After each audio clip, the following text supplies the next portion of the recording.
Seigneur, nous voulons ton règne sur nous. Asubra yakita vasuta vasata. Legebesita la bossa parando vasata. Linta bossa paniada vasata. Prie avec moi ce matin. Seigneur, nous voulons ton règne. Seigneur, nous voulons ton règne. Seigneur, nous voulons ton règne. Nous voulons ton règne sur nous. Manata bossa paniada vasata. Letebesita payade bossa.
Bible dit le nom de Jésus est une douce porte.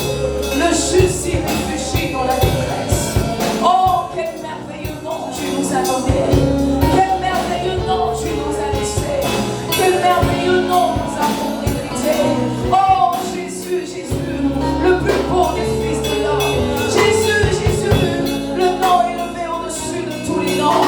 Jésus, Jésus, le nom de ma délivrance. Jésus, Jésus, le nom de ma guérison. Jésus, Jésus, Jésus, Jésus, Jésus, Jésus. À la mention de ton nom, tout genou fléchit, tout nom confesse que tu es Seigneur. À la gloire de Dieu le Père, Jésus est ton nom. Et c'est toi que nous honorons, Seigneur. C'est ta présence que nous voulons, Seigneur. Oui, viens Jésus régner. Oui, viens Jésus dévoiler. Oui, viens Jésus prendre place au roi. Viens Jésus, viens nous faire venir ce matin.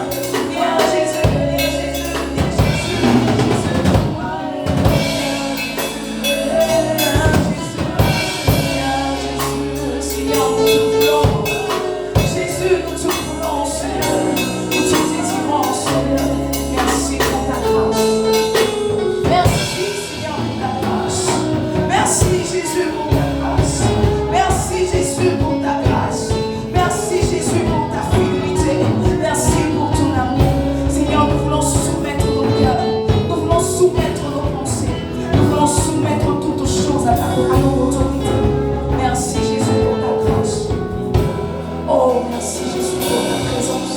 Nous t'aimons. Nous t'aimons, Jésus. Nous t'aimons, Jésus. Nous aimons ta présence. Nous aimons ta présence. Merci pour ta grâce. Merci pour ta fidélité. Et dans le nom précieux de Jésus-Christ de Nazareth, nous disons tous Amen. Nous disons tous Amen. Est-ce que tu peux me donner un puissant Amen ce matin? Est-ce que tu peux me donner un Amen moins ce matin? Est-ce que tu peux ajouter à ta acclamation des cris de joie, pousser de joie à nos localisations?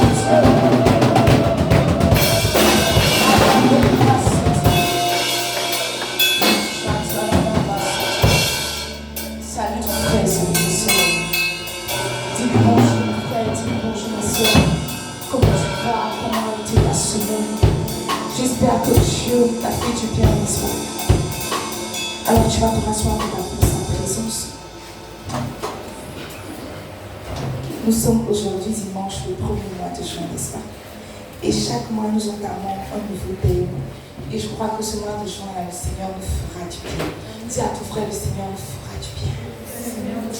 Dis-le bien, le Seigneur nous fera du bien. Oh, ce mois de juin, là, nous parlons de la prière. Dis à ton frère, la prière. La prière. Oh, dis-lui bien la prière. La prière. Tu lui dis timidement, dis-lui la prière. La prière. Vous savez, quand il s'agit de prière, il n'y a pas de timidité. Dis-lui la prière. La prière. Non, ne lui dis pas la prière comme ça. Fais ta voix de prière. Dis-lui la prière. Dis-lui bien la prière. La prière. Parce que vous voyez le feu qui est autour du thème. C'est pour montrer que la prière, vous lui bien lui dire la prière. Ah, ce mois de juin, chaque dimanche, ta voix va partir. Chaque dimanche, ta voix va partir. Alléluia. Alors, Dieu nous fera du bien en juin. Dieu nous fera énormément de bien en juin. Je ne sais pas, tu es de quelle ethnie? Tu es de quelle ethnie? Laisse-moi te demander. Madame Eke, tu es de quelle ethnie? Tu es Aladjan. Vous êtes combien en Côte d'Ivoire?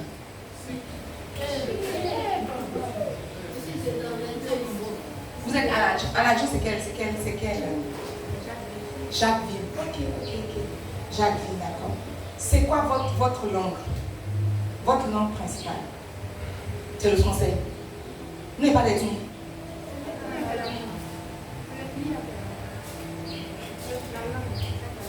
En Côte d'Ivoire, le nom du peuple, c'est le nom de la langue.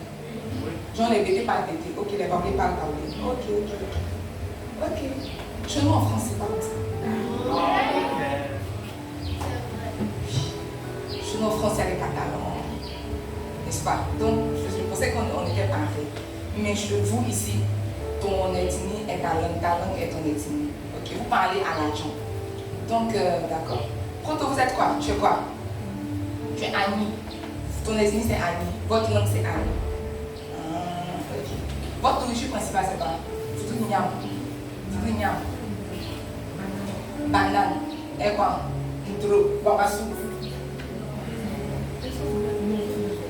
C'est quand tu sais foutre, quelque chose qui n'accompagne pas.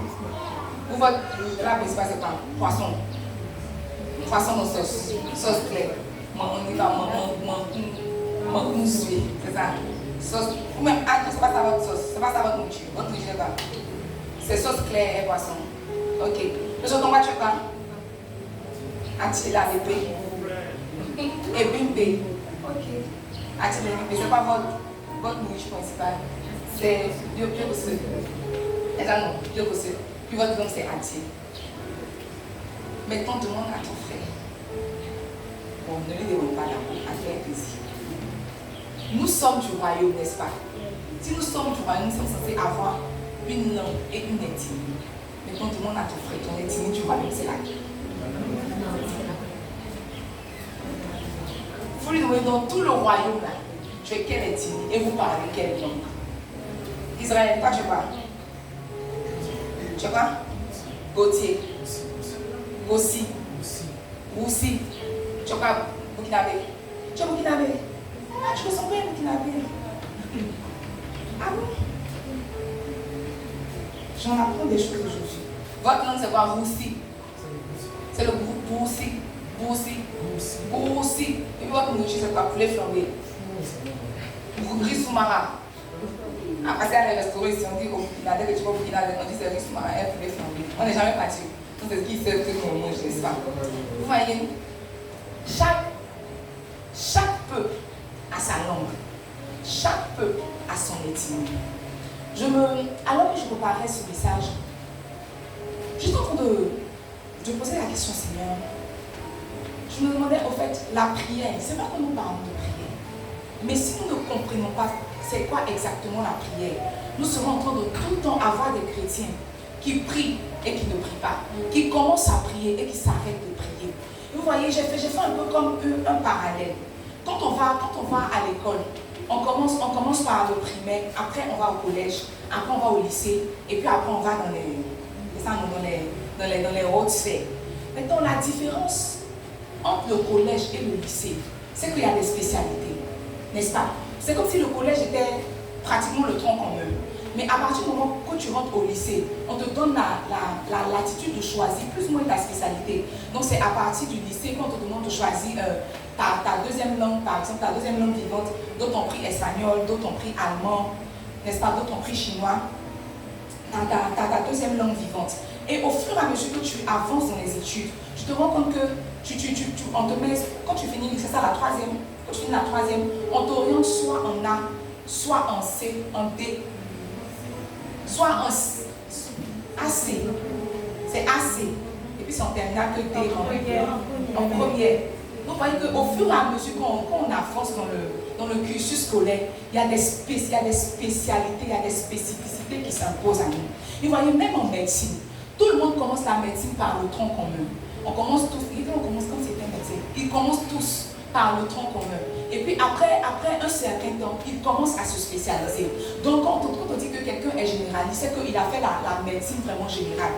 Quand on dit que quelqu'un est pédiatre, on est en train de dire qu'en plus de la médecine générale, il a ajouté d'autres années d'études pour se spécialiser. Vous voyez, la vie chrétienne que nous vivons est une vie large, est une vie vaste. Quand tu écoutes les prédications, tu te rends compte qu'il faut beaucoup de choses pour être chrétien. Il faut beaucoup de choses pour réussir sa marche avec Jésus. Il faut beaucoup de choses pour arriver au ciel. Beaucoup. Cette semaine, nous étions au stade du terrain de l'université. Et quand les hommes de Dieu tentent de prêcher, tu te demandes, mais à quel moment à quel moment tu vas arriver? Alors que quand tu es à ton niveau, tu te dis que tu fais tellement d'efforts et que tu es arrivé. Quand vous regardez comme ça, vous vous dites que vraiment le pasteur, je veux arriver au niveau du pasteur. Mais le pasteur aussi, quand elle regarde son pasteur, elle va arriver au niveau de son pasteur. Et son pasteur même, quand il regarde d'autres pasteurs, il se rend compte que il faut beaucoup de choses pour réussir.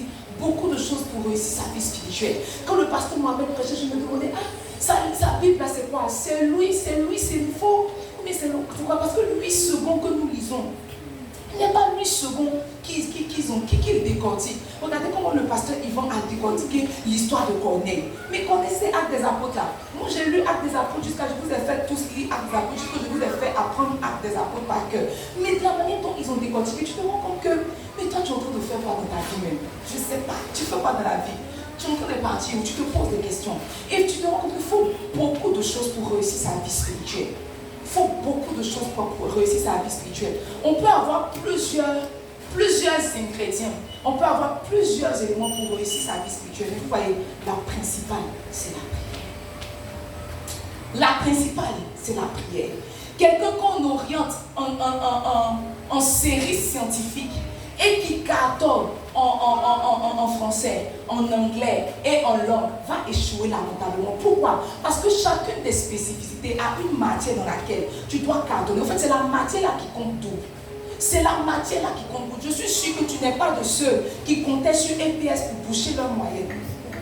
Je suis sûr que tu n'es pas de ceux-là qui comptaient sur art plastique, sur musique, sur flûte pour boucher leur moyenne. Normalement, quand tu en sais là, tu es censé cartonner en maths, tu es censé cartonner en physique. Tu vois, quand tu es chrétien, quand tu es en train d'espérer avancer dans ta vie spirituelle, la matière principale dans laquelle tu dois cartonner, c'est la prière. Dis à ton frère la prière. Dis-lui la prière. Maintenant, avant que j'avance dans mon message, je veux que tu me poses la question. C'est comment ta vie de prière? Demande-lui, c'est comment ta vie de prière? Maintenant, ajoute, as-tu prié hier? As-tu prié avant-hier? Et si tu as prié, as-tu prié 5 minutes? As-tu prié 2 minutes? Ou bien au moment où tu disais, Seigneur, que ton nom soit... Tu t'en es allé. Dis à ton frère la prière. Alors, comme nous sommes notre premier dimanche du mois de juin, je veux commencer, n'est-ce pas, par poser les fondements, par définir la prière, par partager avec vous quelques vérités relatives à la prière. Et tout le mois de juin, n'est-ce pas, nous allons courir dans la prière. Dis à nous allons courir dans la prière. Nous allons courir dans la prière. Alors, il y a plusieurs définitions qu'on peut donner à la prière. Vu que la prière est notre matière principale, vu que la prière est notre sujet de base, il y a plusieurs définitions que nous pouvons donner à la prière. Mais la principale que je veux que tu donnes, c'est que la prière est un moyen de communication. La prière est un moyen de communication. Demande à ton voisin qui vient à l'église sans devoir noter. Pourquoi tu fais ça? Demande-lui pourquoi tu fais ça. Pourquoi tu viens à l'église et il n'y a rien dans ta main pour noter? La prière est un moyen de communication. Donne-moi Philippiens 4, verset 6. Il dit, ne vous inquiétez de rien. Ne vous inquiétez de rien. Mais en toute chose, faites connaître vos besoins à Dieu par des prières et des supplications, avec des actions de grâce. Il dit, ne vous inquiétez de rien. Ne vous inquiétez de rien. Mais en toute chose, faites connaître vos besoins par des prières, des supplications, avec des actions de grâce. Vous voyez, ce verset est simple. Tu as besoin de quelque chose. Tu as une information à faire passer. Le moyen que tu dois utiliser, c'est la prière. La prière est un moyen de communication. Lorsqu'on veut s'adresser à Dieu, lorsqu'on veut s'adresser à une divinité quelconque, le moyen qu'on utilise, c'est la prière. Dis à ton frère la prière. Dis à ton frère la prière. Dis-lui bien la prière. Vous voyez, dans notre royaume, la prière est le principal canal de diffusion d'informations. Quand Dieu veut, si Dieu veut te parler, il va utiliser tes temps de prière. Si tu veux parler à Dieu, ça va forcément passer par la prière. Dans notre royaume, la prière est le principal canal de diffusion d'informations. Maintenant, regarde. Pour aller en France, il y a plusieurs voies. Il y a d'autres qui pédalent pour aller en France. Quand c'était la CAN, ils ont mis les lumières sur un monsieur, n'est-ce pas, qui a conduit de la France jusqu'ici. Il s'appelle Camara, non? Sako Samara, Camara Sako. Il a conduit de la France jusqu'à Abidjan ici. Il a conduit 6000 km pour venir faire la CAN. Juste à cause de ça, les projecteurs se sont jetés sur lui. Il y a mes frères, mes soeurs qui, lorsqu'ils veulent partir en France, ils passent par le bateau, ils passent par l'eau, n'est-ce pas? Ils passent par l'eau pour aller en France. Mais le moyen le plus adapté pour aller en France, c'est l'avion. Tu veux aller en France, tu vas prendre ton billet d'avion, tu te rends à l'aéroport, on t'enregistre, tu montes dans l'avion. fille ou femme, on te dépose à l'aéroport Charles de Gaulle, tu es arrivé. En fait, c'est le principal canal par lequel on arrive en France. Tu peux aller en bateau, hein, mais il se faudrait que le bateau, en cache. Tu peux aller en voiture aussi. Il se pourrait qu'arrivant à un certain carrefour, vers Bobo Dioulasso là-bas, il n'y a pas de station. C'est pas ça. Le principal moyen pour aller en France, c'est l'avion. C'est comme ça. Tu peux t'adresser à Dieu de plusieurs manières. Mais la principale manière, c'est la prière. Dis à ton frère la prière. Dis à ton frère la prière. Ça veut dire que quand quelqu'un n'est pas en train de prier, il n'est pas en train de parler avec Dieu. Quand quelqu'un n'est pas en train de prier, il n'est pas en train de communier avec Dieu. Il fait beaucoup de choses. Mais il n'est pas en train de parler avec Dieu. Et vous voyez, qui parle de communication, parle de récepteur et d'émetteur. Parle de quelqu'un qui donne l'information et de quelqu'un qui reçoit l'information. Il n'y a pas communication quand il n'y a pas récepteur et émetteur. Vous voyez, la communication, c'est là de savoir parler et là de savoir écouter. Communiquer, c'est savoir parler et savoir écouter. Quand dans la communication, il n'y a que savoir parler, il n'y a pas communication. Quand il n'y a que savoir écouter, il n'y a pas communication. Qui parle de communication, parle de récepteur et d'émetteur. En d'autres termes, tu es en train de prier lorsque tu parles à Dieu, qu'il reçoit ton message et qu'il te répond. Chaque fois que tu as prié, que tu n'as pas reçu de réponse, alors tu n'as pas prié. Quand on parle de prière, on parle de communication.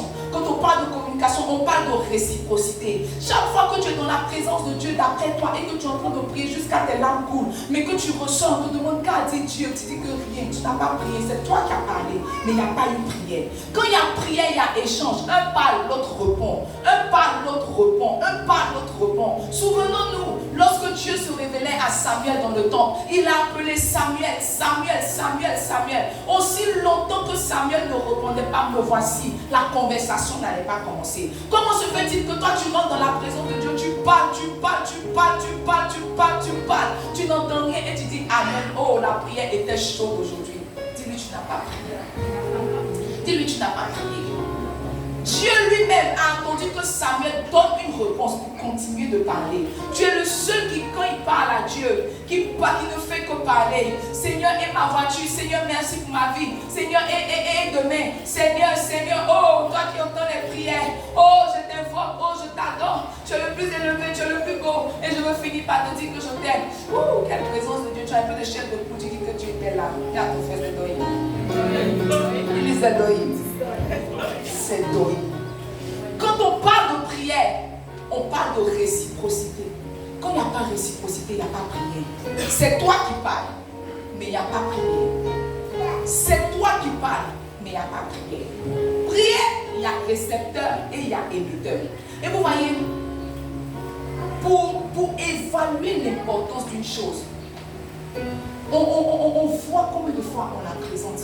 Quand une chose est d'une valeur inestimable, on la présente, on l'expose à tout bout de champ. La Bible regorge de versets relatifs à la prière. La Bible regorge de tout type de prière pour montrer que la prière est la chose essentielle. Souvenons-nous, lorsque les veuves des Hellénistes ont commencé à bouffer le pain des veuves des épreuves, qu'ils ont commencé à se battre sur les pissables, sur les pains, et qu'ils sont allés consulter les apôtres pour dire venez régler par la de vente. Ils ont dit nous ne pouvons pas laisser la prière, nous ne pouvons pas laisser la parole pour venir régler le problème de pain. En d'autres termes, la prière est la chose principale dans notre royaume. Un chrétien qui ne prie pas n'est pas un chrétien. Un chrétien qui ne prie pas n'est pas un chrétien. Tu es comme un Ivoirien qui marche dans la rue, qui n'a pas de pièce d'identité. Imagine le jour où on te rafle. Imagine le jour où on te rafle. Peut-être que tu ne sais pas pourquoi nous prions. Peut-être que tu ne connais pas l'importance de la prière. C'est la raison pour laquelle tu joues avec ta prière. Tu te laisses porter par tes émotions. Le jour où tu sens, tu pries. Le jour où tu ne sens pas, tu ne pries pas. Le jour où tu es fatigué, tu ne pries pas. Le jour où tu sens un peu d'énergie, tu pries. Tu penses que la prière est un jeu, alors que c'est la chose principale. Un élève qui est en train d'aller passer le bac ne peut pas jouer avec la physique et la chimie parce qu'il sait que ce sont les points principaux sur lesquels on va le noter à l'examen.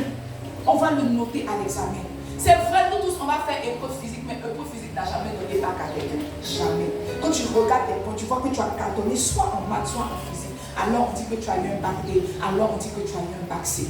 La prière est la principale des choses. Peut-être que tu peux exceller dans l'adoration. Quand tu chantes, les anges tournent autour de toi, ils font baler. Peut-être que quand tu je sais pas ce que tu fais. Peut-être que quand tu donnes les offrandes, le ciel souffre comme pour Salomon. Mais tu vois, si tu n'es pas un homme et une femme de prière, tu es en train de rien faire. Dis à ton frère la prière. Dis à ton frère la prière. Oh, donne-moi Éphésiens 6, 18. Il dit faites en tout temps. Faites en tout temps par l'esprit toutes sortes de prières et de supplications. Ça veut dire qu'il n'y a pas qu'un type de prière. Il y a plusieurs types de prières. Il y a plusieurs formes de prières. L'apôtre Paul dit faites en tout temps par l'esprit toutes sortes de prières. Dis à ton frère toutes sortes de prières. Dis-lui toutes sortes de prières. Alors j'ai plus ou moins identifié 7 formes de prières qu'il y a dans la Bible. La première forme de prière, c'est la prière de foi. Donnée dans Jacques 5, verset 14 à 15. Jacques 5, verset 14 à 15.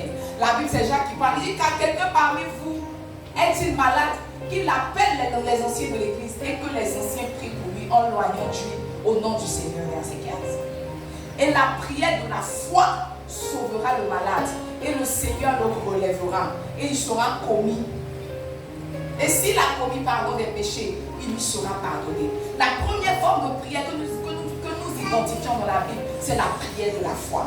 La deuxième forme de prière, c'est la requête. 1 Timothée 2, verset 1. On ne va pas lire, n'est-ce pas? Prenez les références, vous allez lire chez vous à la maison. Prenez les références, lisez chez vous à la maison. La troisième forme de prière, ce sont les supplications. Les supplications, Éphésiens 6, 18. La quatrième forme de prière, ce sont les actions de grâce. Oh Éternel, je te rends grâce pour la vie. Seigneur, je te rends grâce pour ce que tu es, pour ce que tu fais. Seigneur, je te rends grâce. C'est une forme de prière, n'est-ce pas? L'action de grâce, prenez la référence, c'est 1 Timothée 2, verset 1. La quatrième forme de prière, je ne sais pas. La prière en langue, 1 Corinthiens 14, verset 8. Et la dernière forme de prière que j'ai identifiée, c'est la prière fervente. Jacques 5, verset 16 à 18. La Bible regorge de plusieurs types de prières, de toutes sortes de prières, pour montrer que la prière est la chose élémentaire. La prière est la chose principale. La prière est l'exercice dans lequel tu ne dois pas échouer. Dis à ton frère la prière. Dis-lui la prière, tu ne peux pas parler. Tu parles pas Dieu, tu parles pas ton frère. Toi, tu parles qui? Dis-lui la prière. Oh, dans mon Luc 9, verset 29. Laisse-moi lire cette portion d'écriture. C'est l'une de mes portions d'écriture préférées. Luc 9, verset 29. La Bible dit, pendant qu'il priait, l'aspect de son visage changea et son vêtement devint d'une éclatante blancheur. Quand j'étais enceinte et que je ne comprenais pas ma vie, que je ne dormais pas la nuit, je ne regardais pas les télé, je faisais des études bibliques. Et le jour où mes yeux sont tombés sur ça, le Seigneur m'a enseigné profondément. La Bible dit que pendant que Jésus priait, l'aspect de son visage changea, n'est-ce pas? Et son vêtement devint d'une éclatante blancheur. Regarde, le premier rôle de la prière, c'est de te donner ta nature de base, ta nature initiale. Le premier rôle de la prière, c'est de t'introduire dans ton toi, dans ton véritable toi spirituel. Dans ton véritable toi spirituel. La Bible dit que chaque fois que Jésus priait, l'aspect de son visage changeait et son vêtement devait d'une éclatante blancheur. Regarde, est-ce que tu t'es jamais posé la question de savoir pourquoi Jésus était homme comme toi? Parce que je t'assure que Jésus n'a pas opéré en tant que Dieu sur la terre. Il a opéré en tant que 100% homme. Jésus a opéré en tant que 100% homme. Mais tu vois, son témoignage n'est point tacheté. La Bible dit qu'il n'a point péché, il n'a point été souillé. Mais tu vois, c'est ce qui a fait qu'il a réussi sa mission. Ce qui a fait que son témoignage n'a pas été tacheté. La Bible dit que quand il priait, l'aspect de son visage changeait et son vêtement devenait d'une éclatante blancheur. Regarde, c'est parce que cette fois-ci, il a pris les témoins qu'on a su que ça se passait comme ça. Sinon, c'était son quotidien. Dans le verset 28, pardon, la dit que quand il partait prier ce jour-là, il a pris Jean, Jacques et Pierre pour partir. La Bible dit environ 8 jours après qu'il lui dit ces paroles, Jésus prit avec lui Pierre, Jean et Jacques et il monta sur la montagne pour prier. C'est ce jour-là qu'il a pris les témoins pour aller constater. Sinon, chaque fois qu'il priait, il rentrait dans sa nature glorieuse. Regarde, la vie est difficile pour toi. Tu n'arrives pas à refléter le royaume parce que tu ne pries pas. Quand tu entends un chrétien dire que affaire des chrétiens là c'est dur, on ne couche pas, on ne boit pas, il y a trop de restrictions. Affaire des chrétiens là même c'est pas pour les jeunes. Quand tu entends quelqu'un dire ça, c'est parce que la personne ne prie pas. Sinon chaque fois que tu pries, tu revêts ton aspect Dis-lui la prière. Dis-lui bien la prière. Ah, le secret de Jésus, c'était la prière. Chaque fois que quelqu'un prie, il s'expose au changement. Chaque fois que quelqu'un prie, il s'expose au changement. Je suis chrétienne depuis assez longtemps pour voir, pour témoigner, pour attester que la présence de Dieu a la capacité de transformer n'importe qui. Amen. La présence de Dieu a la capacité de transformer n'importe qui. Mettez quelqu'un dans la présence de Dieu. Laissez-le en communion avec Dieu. Ne lui prêchez même pas l'évangile. Laissez seulement la présence de Dieu avec lui. Revenez. Vous allez constater que son aspect a changé. Quand tu ne pries pas, tu ne peux pas changer. Quand tu ne pries pas, la vie chrétienne sera difficile pour toi. Beaucoup difficile pour toi. Parce que tu n'as pas l'opportunité de chaque jour de revêtir ton aspect glorieux. Dis à ton frère la prière. Dis-lui la prière. Dis-lui bien la prière. Regarde. La deuxième raison pour laquelle nous prions. Ce que j'ai donné, c'est la première raison. N'est-ce pas? La deuxième raison pour laquelle nous prions, c'est que lorsque tu pries, tu invites la divinité dans ton histoire. Tu donnes la permission au Saint-Esprit. Tu donnes la permission aux anges de rentrer dans ton histoire, de rentrer peut-être dans ta bataille, de rentrer peut-être en action dans ta vie. Celui qui prie donne la permission au Saint-Esprit de rentrer en jeu. En soi, la prière n'est pas qu'un rituel. La prière n'est pas qu'un rituel religieux. C'est comme si c'est un pass, c'est une autorisation que tu donnes au Saint-Esprit pour dire là maintenant viens régner. C'est une autorisation que tu donnes aux anges pour dire maintenant soyez en activité. Donne-moi Hébreu 1. La Bible dit que ne sont-ils pas tous des esprits? La Bible parle des anges. Donne-moi Hébreu, ma soeur. Hébreu 1, le verset 14. La Bible dit, ne sont-ils pas tous des esprits au service de Dieu, envoyés pour exercer un ministère en faveur de ceux qui doivent hériter du salut? Regarde, les anges sont des esprits au service de Dieu, qu'il déploie près de toi pour t'aider dans ta marche avec lui. Tes anges sont là, les anges ont été assignés. Malheureusement, tes anges sont faibles. Si Dieu ouvrait tes yeux, tu allais voir même que tu as un ange qui boite. Tu allais voir que ton ange est mince. Il n'a aucune forme. Pourquoi? Aucune force. Pourquoi? Parce que tu ne pries pas. Ce sont des esprits que le Seigneur nous donne pour nous aider dans notre marche avec lui. Mais tu vois, c'est la prière qui les active. Quand tu pries, tes anges rentrent en activité. En soi, ils prennent les paroles de ta bouche et ils commencent à aller les faire exécuter. Mais tu ne pries pas. Tu ne pries pas. Ce que tu sais faire, c'est t'asseoir et te lamenter sur ta situation. À quand ma victoire? À quand ma victoire? Ne fais pas bouger un ange. C'est vrai. À quand ma victoire? Ne fais pas bouger un ange. Pleurer. On n'a pas donné les mouchoirs aux anges pour essuyer les larmes. Non. Pleurer ne fait pas bouger un ange. Ce qui fait bouger les anges, c'est la prière. Donne-moi acte de la Bible dit que pendant qu'ils étaient dans la chambre haute, n'est-ce pas, le jour de la Pentecôte, ils étaient tous ensemble dans le même lieu. Alors, verset 2. Tout à coup, il vient du ciel un bruit comme celui d'un vent impétueux. Et il remplit toute la maison où ils étaient assis. Verset 3. Des langues semblables à des langues de feu leur apparurent, séparées les unes des autres, et se posèrent sur chacun d'eux. Ils furent tous remplis du Saint-Esprit et se mit à parler en d'autres langues, selon que l'Esprit leur donnait de s'exprimer. Regardez, quand ils étaient dans la chambre, la chose qu'ils faisaient, ils étaient en train de prier. Et à force de prier, 1 jour, 2 jours, 3 jours, 4 jours, 5 jours, 6 jours, 7 jours, 8 jours, 9 jours, le 10e jour, il a dit que le Saint-Esprit a fait son entrée. Quand tu ne pries pas, tu ne permets pas au Saint-Esprit de faire son entrée. Tu ne permets pas au Saint-Esprit de jouer son rôle. Romains 8, verset 6 nous dit que de même l'Esprit nous aide dans notre faiblesse. Mais tu ne pries pas. Comment est-ce que l'Esprit va t'aider? Dis à ton frère la prière. Dis à ton frère la prière. En fait, les gens pensent que quand on est fort, on prie, alors qu'on prie pour être fort. On prie pour être fort. Si tu attends d'être fort pour prier, tu ne vas jamais prier. C'est la prière qui a la capacité de te rendre fort. Chaque fois que quelqu'un est en train de prier, il est en train de se recharger en énergie. Malheureusement, tu ne pries pas. Tu sais pleurer. Dis à ton frère la prière. Dis bien la prière. La prière.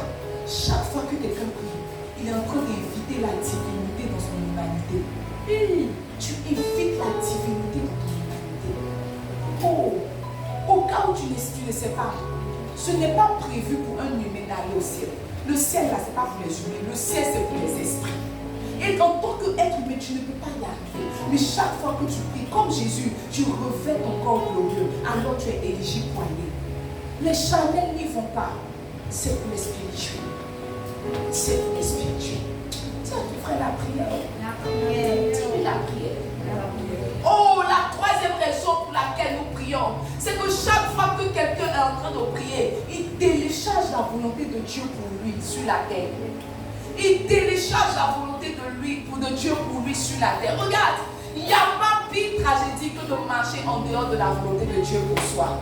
Quand tu es en train de marcher en dehors de la volonté de Dieu pour toi, tu es comme un poisson qui essaie de s'en sortir sur la terre. Même si tu fais beaucoup d'efforts, même si tu es un gros requin, même si tu as des potentiels, à partir du moment où tu es sur la terre, tu ne peux pas t'en sortir parce que tu n'es pas dans ton milieu naturel, tu n'es pas dans ton environnement naturel. Chaque fois que quelqu'un est en train de prier, il télécharge la volonté de Dieu pour soi. Il a dit, quand vous priez, n'est-ce pas, quand Jésus apprenait à prier à ses disciples, donne-moi ma soeur, donne-moi la portion d'écriture, Matthieu 6, verset 9. Il dit, lorsque vous priez, voici comment vous devez prier. Notre Père qui est aux cieux, que ton nom soit sanctifié. Verset 10. Il dit, que ton règne vienne, que ta volonté soit faite sur la terre comme au ciel. En d'autres termes, il y a une volonté qui est préétablie pour toi dans les cieux. Te concernant, il y a une volonté. Dieu n'a pas prévu que tu commences tes journées comme un fou. Dieu n'a pas prévu que tu vives ta vie comme une folle. Non, il y a une volonté qui est préétablie pour toi. Maintenant, tu vois, comment est-ce que tu connais cette volonté? Comment est-ce que tu télécharges cette volonté? C'est dans la prière. C'est dans la prière. Celui qui ne prie pas ne peut pas calquer la volonté de Dieu au ciel pour lui. Il ne peut pas. Il ne peut pas. Actuellement, je suis en train de méditer le livre de Marc. Et dans le premier chapitre, tout de suite, il y a quelque chose qui m'a interpellé. Donne-moi Marc. Je veux qu'on lise ensemble. Marc 1, le verset 35. La Bible dit que vers le matin, pendant qu'il faisait encore très sombre, c'est-à-dire aux aurores, Jésus s'est levé et il sortit pour aller dans un lieu désert où il pria. Verset 36. Simon et ceux qui étaient avec lui se mirent à sa recherche. Verset 37. Et quand il l'eut trouvé, il lui dit, tous te cherchent. Verset 38.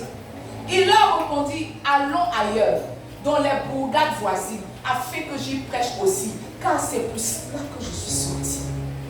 Car c'est pour cela que je suis sorti. Regarde, Jésus n'a pas réussi de manière hasardeuse. Chaque jour, il se retirait pour aller connaître la volonté exacte de Dieu pour lui ce jour-là. Peut-être que ce jour-là, c'était le lundi. Et il s'est dit que non, le lundi dernier ne peut pas ressembler à ce lundi-là. Alors je vais dans la présence de Dieu. Et il a dit qu'alors qu'il était dans la présence de Dieu, il a reçu l'instruction d'aller dans les bourgades voisines afin de prêcher l'évangile. En d'autres termes, si ce n'était pas le réveiller aux aurores pour aller dans la présence de Dieu, il allait rester dans le même territoire. Il y a une volonté prévue pour toi, sauf que tu ne demandes pas à Dieu, sauf que tu ne te mets pas dans sa présence. Tu te lèves le lundi, tu te dis que ce lundi-là c'est un lundi comme tous les autres lundis, et que comme tous les autres lundis je vais aller au travail, alors que pour chaque jour il y a une volonté de Dieu. Pour chaque jour, il y a une volonté de Dieu. Peut-être que ce jour-là, Dieu voulait que tu empruntes le bus. Tu n'as pas prié, tu es allé emprunter le Baka. Peut-être que ce jour-là, Dieu voulait que tu empruntes un Yongo. Mais ce jour-là, tu n'as pas emprunté le Yongo, tu as emprunté le Baka. Peut-être ce jour-là, Dieu voulait que tu marches, mais tu as dit que non, toi, tu t'es levé comme aujourd'hui, tu es un peu trop pressé. Tu vas prendre un taxi rapidement, alors que c'est pendant que tu seras en train de marcher que tu allais rencontrer ton prochain de destin. Mais tu étais pressé. Jésus dit, allons ailleurs, car c'est pour cela que je suis sorti. Je suis sorti pour capter la volonté de Dieu pour moi. Je suis sorti pour savoir ce que Dieu veut faire ce jour. Je suis sorti pour savoir. Pasteur Yvan a dit, tu es stupide lorsque tu te réveilles et que ton premier réflexe est de prendre ton téléphone. Tu es stupide. Les informations que vont te donner Facebook ne viennent pas directement du ciel. Il y a des informations au ciel pour toi. Tu ne les télécharges pas. Dis à ton frère la prière. Dis-lui la prière. Oh, dis-lui la prière. Maintenant, tu vois, alors que je préparais ce message, le Seigneur a attiré mon attention sur une chose. Regarde, une des définitions qu'on a données au péché, c'est manquer le but. C'est pas ça. Une des définitions qu'on a données au péché, c'est manquer le but. Parce que quand on parle de péché, et qu'on dit que tu vis dans le péché, tu dis non, tu ne vis pas dans le péché parce que tu ne voles pas. Parce que tu ne mens pas, parce que tu ne forniques pas. Mais tu vois, chaque fois que tu as manqué le but de Dieu, tu as vécu dans le péché. Chaque fois que tu as manqué le but de Dieu, tu as vécu dans le péché. Si ce lundi-là, Dieu avait prévu pour toi que tu montes dans le Baka et que ce lundi-là, tu as emprunté le bus, tu as manqué le but, alors tu as péché. C'est pour ça que quand nous répondons, on dit quoi? Pardonne-nous nos offenses. c'est pas ça. Comment nous pardonnons? On dit pardonne nos péchés. Nous avons péché en pensée, en action, en parole, par action et par omission. Il y a des péchés que tu commets, mais que tu omets. Il y a des péchés que tu commets sans savoir. C'est ça. Manquer le but, c'est un péché, mais par omission. Tu ne savais pas. Alors que tu n'as pas le droit de ne pas savoir. Dis à ton frère, tu n'as pas le droit de ne pas savoir. Arriver devant le trône de la grâce, tu ne vas pas dire à Dieu, je ne savais pas. Je ne savais pas, ne tiens pas la route devant le trône de la grâce. Parce qu'on t'a donné un canal par lequel tu devrais savoir. Par lequel tu devrais savoir. Chaque fois que quelqu'un est en train de prier, en train de télécharger la volonté de Dieu pour lui. Que quelqu'un me dit, je ne sais pas quoi faire, je sais que ce n'est pas quelqu'un qui prie. Je sais. Il n'y a pas quelqu'un qui prie qui manque d'orientation. Il n'y a pas. Si tu pries et que tu manques d'orientation, c'est que tu ne pries pas. Tu parles, mais tu rappes, mais prier là, tu ne pries pas. Dis à ton frère, tu ne pries pas. Dis, mais tu ne pries pas. Oh. Dis, mais tu ne pries pas. Maintenant, regarde. La quatrième raison pour laquelle nous prions, c'est que généralement, vous voyez dans les relations humaines, mais principalement dans les relations que vous voulez, si vous voulez amicales ou amoureuses, quand on demande la clé d'une réussite, la clé de la réussite d'un couple, on te dit quoi? La communication. C'est pas ça? La communication. Dans un couple là, si la communication manque, vraiment vous n'avez pas besoin de sortir, mais si l'argent manque là, c'est que vous n'avez pas envie. Parce que même si vous vous parlez, que vous êtes pauvre là, vous n'avez pas envie. En fait, la pauvreté est un démon. Je crois que la pauvreté est un vent que Satan souffle dans les foyers pour apporter la division. La pauvreté est un démon. Deux personnes qui ont faim ne peuvent pas s'aimer. Même si c'est un peu, il faut un peu d'énergie. Il faut un peu d'énergie. J'ai fait, tu as fait. Se couper comment sur nous. Il n'y a pas l'eau, on ne sait pas laver. Non, colle. Comment on va se coller? La pauvreté est un démon. Tu dois refuser la pauvreté. Il ne faut pas te dire que non, c'est un temps par lequel je passe. Après la nuit, le beau temps. Non, la pauvreté est un démon. C'est un démon. Quand Satan veut arrêter quelqu'un, quand Satan veut stopper quelqu'un, il le rend pauvre. Il fait rentrer la pauvreté dans sa vie. Il fait rentrer la pauvreté dans sa vie. Je t'aime trop, tu lis, je t'aime d'un pauvre, tu dis que lui là, qui lui a donné l'argent pour souscrire aujourd'hui? Qui lui a donné l'argent pour souscrire aujourd'hui? Généralement c'est ça. Quand quelqu'un qui est pauvre t'écrit, te dit que je t'aime, tu dis que tu n'as même pas mangé ce que tu veux. Qu'est-ce que manger a à voir avec le cœur? Mais tu vois, l'estomac est relié au cœur. L'estomac est relié au cœur. C'est pour ça les filles là, quand vous les invitez, leur amour augmente. La pauvreté est un démon. On dit que pour réussir les couples, c'est la communication, n'est-ce pas? Mais en bas, mettez l'argent. Mais l'information principale, c'est la communication. Vous voyez, il n'y a pas de relation qui tienne sans communication. Il n'y a pas. Une relation sans communication sera sujette à beaucoup d'interprétations. Je me suis dit, je pensais que à interprétation, quand tu envoies un message, on interprète le ton de ta voix dans un texte. Parce qu'il n'y a pas la communication. Bonjour, quand tu réponds bonjour rapidement parce que tu étais occupé. Ah, aujourd'hui là, tu m'as répondu sèchement, mais je suis occupée. Bonjour mon amour, comment tu vas? C'est là que la personne se sent aimée. Quand il n'y a pas de communication, tout est soumis à l'interprétation. Regarde, je vais te dire la vérité. C'est parce que tu ne communiques pas assez avec Jésus que ta vie est suspendue. Ta vie est suspendue. Ta vie est suspendue. Ce qui fait tenir les relations, c'est la communication. Tu te lèves le matin. Ça va chérie, comment tu vas? Je vais bien. Ça va chérie, comment tu vas? Ah, aujourd'hui je ne vais pas bien, je ne me sens pas bien. Ok, je t'envoie l'argent, va à l'hôpital. Mais tu ne sais pas. On est ensemble, tu ne sais pas. Ils sont en train de mourir, tu ne sais pas. Ils sont en train de vivre, tu ne sais pas. On m'a enlevé, tu ne sais pas. Jésus est venu, tu ne sais pas. On ne sait pas ce qu'on est en train de faire. Ce que je suis en train de te dire, tu vois, c'est que tu espères réussir ta vie chrétienne, mais tu n'es pas en train de communier avec le Saint-Esprit. Tu espères réussir ta vie chrétienne, mais tu n'es pas en train de communier avec Jésus. S'il n'y a pas communion, il n'y a pas relation. S'il n'y a pas relation, il n'y a pas ciel. Parce que tu vois, Ce que Jésus est parti nous préparer là, ce sont des maisons. Et notre fête s'appelle les noces de l'agneau, n'est-ce pas? Quand on parle de noces, il n'y a pas de mariage. Quand on parle de noces, pardon, on parle de mariage. Ce n'est pas arrivé au ciel que tu vas venir faire connaissance avec Jésus. Ah, c'est de toi dont on m'a parlé. Ce n'est pas mariage forcé. C'est pas mariage forcé. Mariage forcé, c'est le jour du mariage, tu arrives, tu vois ton conjoint. Ah, c'est toi, oui, c'est toi. Nos parents, on a pris la dot, aimons-nous. C'est fini. Non. C'est pas mariage forcé. Jésus se présente à toi tel qu'il est, tel qu'il est. Tu vois ses caractéristiques et puis il te plaît. Tu te maries avec lui, vous partez. Il n'y a personne qui vient le jour de son mariage pour découvrir son conjoint. Il n'y a personne. Ils ont essayé de faire une émission comme ça sur M6, marié au premier regard. Tous les couples ont échoué parce que tu vois, pour rester marié, il faut déjà se connaître. Il faut déjà se connaître. Ce n'est pas arrivé au ciel que tu vas apprendre à connaître Jésus. Parce que tu vois, la Bible nous a déjà dit qu'il a 4 faces. Quand tu arrives au ciel, tu ne sais pas, lundi tu te réveilles, il a face d'agneau. Tu dis quel bel agneau. Mardi tu te réveilles, il a lion. Tu dis mais c'est qui? Mercredi c'est l'homme. Tu dis aïe. Jeudi c'est elle. Tu dis mais je suis dans quoi? Alors qu'on t'avait déjà prévenu que Jésus, quand tu arrives là sur le trône, là, il y a 4 faces. Souvent quand il tourne c'est elle. Souvent quand il tourne c'est lion. Souvent quand il tourne c'est l'homme. Souvent quand il tourne ça change. Mais tu ne sais pas où. Tu as fini de célébrer les noces de l'agneau, maintenant tu es dans le foyer, tu es en train de mourir. Pourquoi? Parce que tu n'as pas connu celui que tu as aimé. Chaque fois que tu n'es pas en train de prier, tu n'es pas en train de communier avec le Saint-Esprit. Tu n'es pas en train de communier avec le Saint-Esprit. En fait, le défi même de la prière, le goal même de la prière, c'est pas que demander, c'est être en intimité, c'est être en amitié. Quand tu dis Jésus, je t'aime, c'est je t'aime par rapport à quoi? Tu aimes quoi de lui? Tu sais quoi de lui? Tu sais rien de Jésus.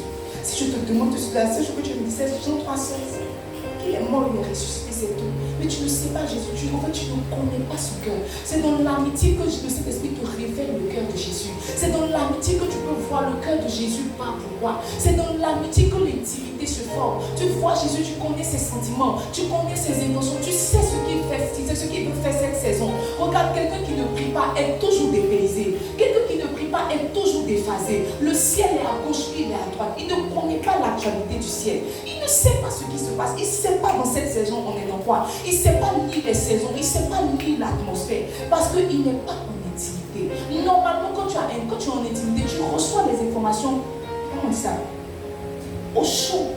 Là, dit que alors que Dieu partait détruire Sodome et Gomorrhe, il s'est arrêté. Il dit, cacherai-je à Abraham, mon ami, ce que je vais aller faire? Parce qu'ils étaient déjà en intimité. Ils étaient déjà dans la communion. Il dit, je ne peux pas aller faire quelque chose et cacher à mon ami. Regarde, Dieu veut se révéler à toi. Dieu veut te dire les choses. Le cœur de Dieu veut être exposé. Dieu veut montrer ce qui fait battre son cœur. Dieu veut t'exposer son cœur. Le problème, c'est que tu ne prends pas le temps d'être en amitié. Tu peux venir dans sa présence là où il va dire que voilà quelqu'un sur qui je veux me reposer aujourd'hui. Voilà quelqu'un à qui je veux exprimer mes émotions. Dès que tu retiens, rentre-les pas, ça tapa. Et mon mariage, tu m'avais promis juin. Seigneur, je ne suis pas en train de le voir, mais pendant que je le prie, je vois un bel homme baraqué. Le ciel te regarde, elle a quoi? Elle a quoi? Où tu vois les muscles, Jésus veut t'exposer son cœur.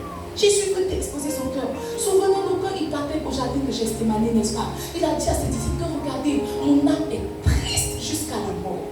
Tu penses que tu es le seul qui a les émotions. Tu penses que tu es le seul qui a les défis. Il a aussi des défis. Il veut aussi pouvoir dire, mon âme est triste jusqu'à la mort. Il dit à ses disciples, accompagnez-moi. Parce que c'est vrai que je suis votre Seigneur. Mais tu vois, je vous ai déjà dit qu'au stade où nous sommes, je ne vous appelle plus mes disciples, je ne vous appelle plus serviteurs, mais je vous appelle mes amis. Alors comme vous êtes mes amis, je peux vous exposer mon cœur. Au stade où je suis, c'est vrai que je vous ai dit que je suis venu mourir, que je vais partir. Mais là, mon âme est triste jusqu'à la mort. Jésus ne peut pas t'exposer son cœur. Jésus ne peut pas t'exposer son cœur parce qu'il sait que toi, tout ce que tu veux, c'est prendre et partir. Toi, tout ce que tu veux, c'est recevoir et partir. Tu veux juste un peu de guérison. Tu veux juste un peu d'argent. Tu veux juste un peu d'enfants. Juste un peu de mari. Tu veux juste un peu de partir. Tu ne t'assois pas pour écouter les battements du cœur de Jésus. Regarde, c'est parce que Pierre pouvait mettre son oreille sur la poitrine de Jésus que l'Apocalypse lui a été révélé. On ne révèle pas ses secrets les plus précieux à n'importe qui. On ne révèle pas. Souvent tu dis Jésus, je t'aime. Jésus, je veux que tu me dises, je veux te parler. Mais quand Jésus te voit et que tu viens dans sa présence, tu ne viens jamais te demander, ton cœur bat actuellement pourquoi? Cette saison-là, ton cœur bat pourquoi? Cette saison-là, ton cœur bat pourquoi? Tu ne sais pas lire l'actualité spirituelle, tu ne sais pas. Si je te demande aujourd'hui, on est dans quelle saison spirituellement? Tu vas dire que ta saison du mariage et du travail, oh yeah, amen. Mais c'est faux. Quand tu lis ton atmosphère, tu sens que cette saison, c'est la saison de l'amour. Tu sens que c'est la saison de l'amour. Mais tu vois, Jésus ne peut pas t'exposer son cœur. Il ne peut pas t'exposer son cœur. Parce qu'il va te dire c'est la saison de l'amour. Tu vas dire, excuse-moi, qui va mourir? Si c'est moi, il faut le laisser. Je ne suis pas prêt à tout. Regarde, on prie pour être en intimité avec le Saint-Esprit. On ne prie même pas pour la performance. Chaque fois que tu vas dans la présence de Dieu pour performer, tu n'es pas en train de prier. Qu'est-ce que tu veux prouver à Dieu? Que tu es guéri de la prière. Tu blagues. On va dans la présence de Dieu pour l'intimité.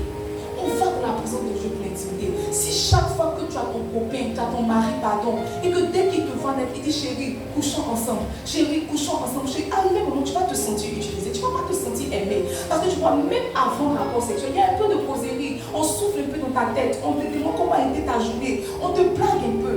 Toi, tu ne blagues jamais Dieu. Dès que tu rentres en même poster les fia. Tu envoies, tu finis, tu pleures un peu, puis tu te réveilles. Tu dis, oh, quel glorieux moment. Quel glorieux moment. Il y a le moment où on était tout sauf glorieux. Il n'y a pas eu moment. Il n'y a pas eu moment. Regarde, on prie pour connaître le cœur de Dieu. On prie pour être dans la bonne atmosphère.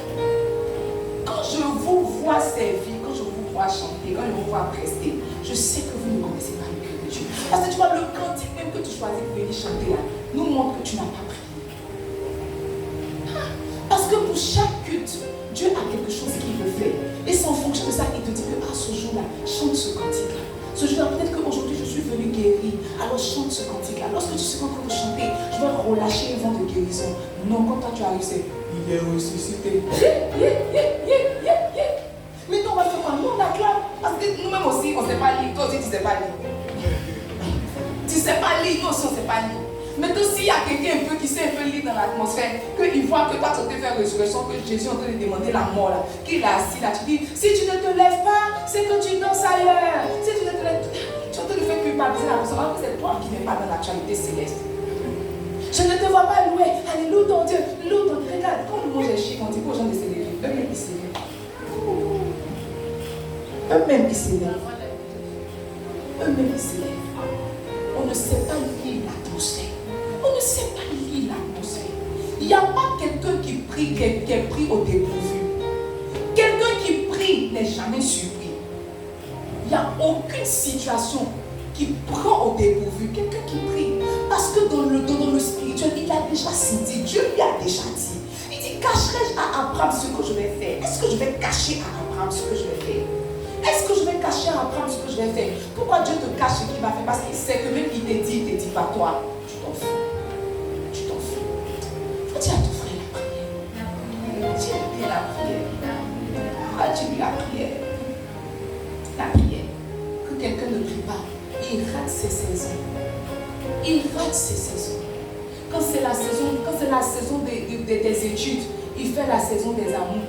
Quand c'est la saison des amours, il fait les études. Quand c'est la saison du travail, il veut devenir entrepreneur. Quand quelqu'un ne prie pas, il est tout en train de rater ses saisons. Peut-être que ces saisons, Dieu veut que tu étudies beaucoup. Toi, tu dis que tu sens le feu de l'entrepreneuriat brûler dans ton ventre. Maintenant, tu vends quoi? Tu vends quelle leçon?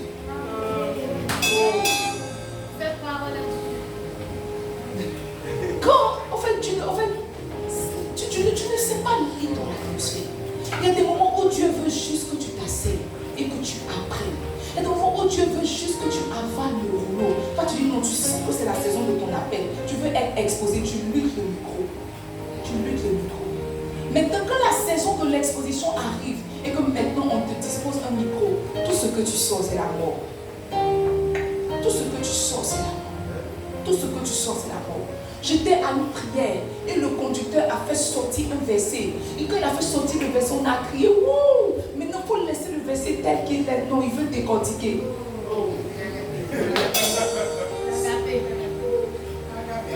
Quand il a fait, les gens m'ont regardé et dit, ah, excusez-moi. Parce qu'il y a des réactions aussi à chaud.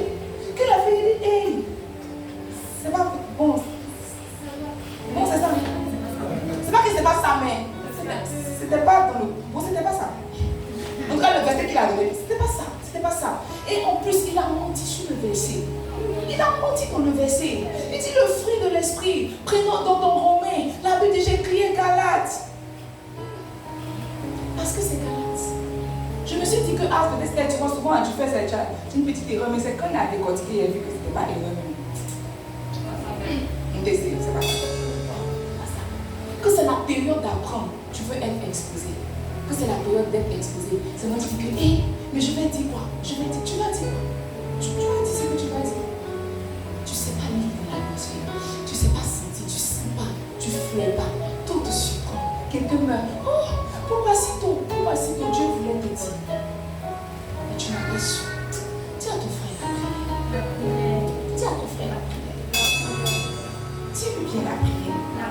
Mais tu vois, ce que je veux que tu notes, c'est qu'on n'est jamais plus grand, on n'est jamais plus élevé que sa vie de prière. Si tu veux évaluer ton niveau spirituel, sinon tu as ton poids, ton gabarit dans le monde spirituel, il faut évaluer ta vie de prière. Parce que souvent là, tu te blagues toi-même. Souvent tu te mens à toi-même. Tu te dis que tu es un papa, tu es une maman dans la foi. Tu te dis que toi et puis Dieu, l'intimité est au point. Toi et puis Dieu, tu reçois les révélations. Toi aussi, tu lui donnes des révélations. Vous êtes au top. Il te donne une révélation. Toi aussi, tu dis que attends, je t'envoie une révélation. Tu te dis en fait, quand tu te marches, tu te sens loin, tu te sens prêt. Mais regarde, ce n'est pas un indicateur. Pour savoir si tu es quelqu'un de spirituel, il faut évaluer ta vie de prière. Évalue ta vie de prière. Je ne crois pas quelqu'un qui prie lundi et son second jour de prière c'est jeudi. Je ne crois pas. Je ne crois pas. Dieu même ne croit pas. Moi aussi je ne crois pas. On n'est jamais plus grand, on n'est jamais plus élevé que sa vie de prière. Parce que tu vois, ce que tu ne sais pas, c'est qu'arrivé un moment, Dieu vient poser ta vie de prière. Ce que tu dis c'est bon, ce que tu nous montres c'est bon. Mais arrivé un moment, Dieu rentre en scène et il vient peser ta vie de prière. Et il voit qu'il te pèse, tu es faible. Il faut qu'il te pèse, tu es faible. Tu dis, utilise-moi, embrasse-moi, envoie-moi. Il vient de toute sa volonté parce que lui-même aussi, il a besoin des personnes envoyées. Mais quand il vient, il te pèse, tu es faible. Et tu dis, Jésus, depuis là, tu ne veux pas m'utiliser. Et tout ce qu'on a annoncé sur ma vie, mais tu vois, tel que tu es, si on t'expose, la première balle va t'achever. La première balle va t'achever. La première balle va t'achever. Entre le moment où on te donne une révélation, le moment où la révélation s'accomplit, le milieu là, c'est ta vie de prière. Le milieu, c'est ta vie de prière. Si on t'a dit que par exemple, tu dois te marier, cette année, entre le moment où on t'a donné la révélation et le moment où tu dois te marier, ce qui va faire la différence, c'est la prière. Parce que tu vois, la prière va te donner la forme adéquate pour rentrer dans ce qu'on t'a annoncé.